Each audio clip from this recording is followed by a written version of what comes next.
Today is September 23, 2025.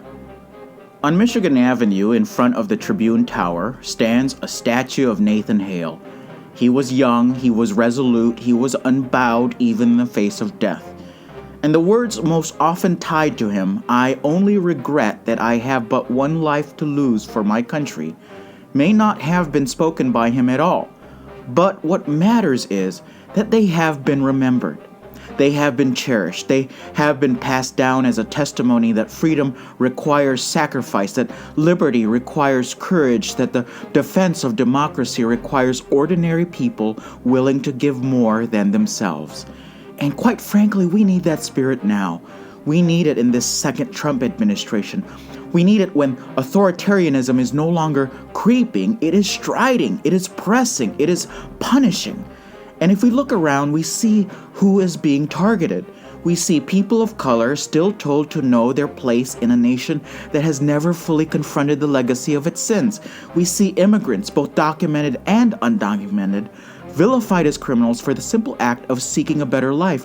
We see LGBTQ people, especially transgender youth, mocked, erased, and legislated out of existence. We see homeless people criminalized for sleeping on sidewalks, fined and jailed for the crime of being poor in public.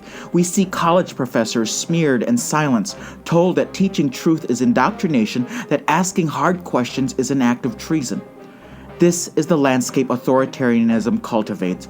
It feeds on fear. It thrives on silence. It survives when good people say nothing. So courage today does not look like dying at the gallows like Nathan Hale did.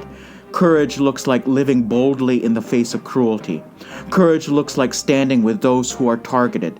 Courage looks like refusing to surrender our freedoms to fear. It looks like marching with immigrants at risk of deportation, lifting up their stories, defending their dignity. It looks like affirming transgender youth, declaring that their lives are sacred, their futures worth protecting.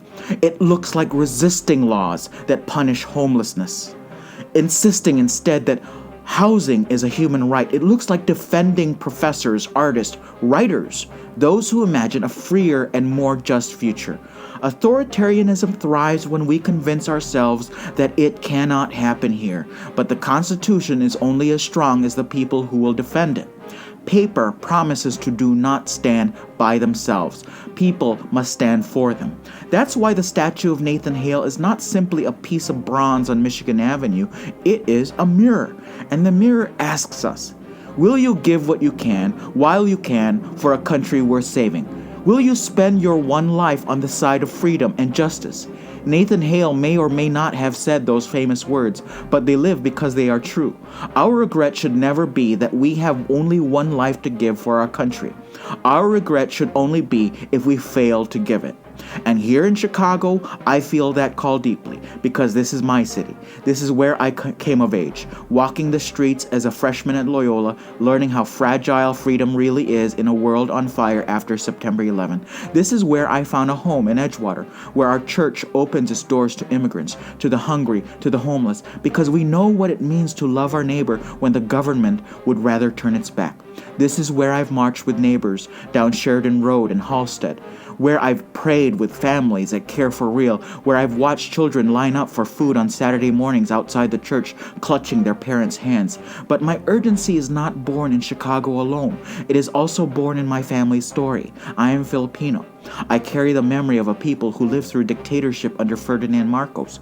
Most of my relatives, fellow Ilocanos, supported the strongman, believing his rule would lift them up.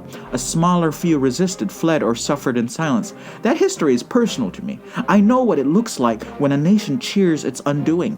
I know what it sounds like when democracy is hollowed out from within. I know the pain of families divided by loyalty to power versus loyalty to principle. And I cannot ignore how those shadows fall across America today, because when I see books banned in our schools, I remember the Philippines under martial law. When I hear professors accused of disloyalty for teaching critical thought, I remember dissidents jailed back home. When I see immigrants hunted, LGBTQ people erased, journalists mocked as enemies, I see echoes of Marcos, of dictators the world over, who all begin by silencing those at the margins. That is why, for me, the statue of Nathan Hale is not just history. It is is a summons, a reminder that I have only one life, a reminder that I must spend it on the side of freedom and justice. Chicago has always been a city of courage. Haymarket, where workers gave their lives for dignity. Hull House, where Jane Addams gave her life to the poor and the immigrant. Grant Park, where marchers stood against the Vietnam War. Pilsen and Little Village, where immigrant families still march for justice. Boys Town, where LGBTQ people claim their right to live openly and with pride. And Edgewater, where neighbors feed one another, shelter one another, defend one another still.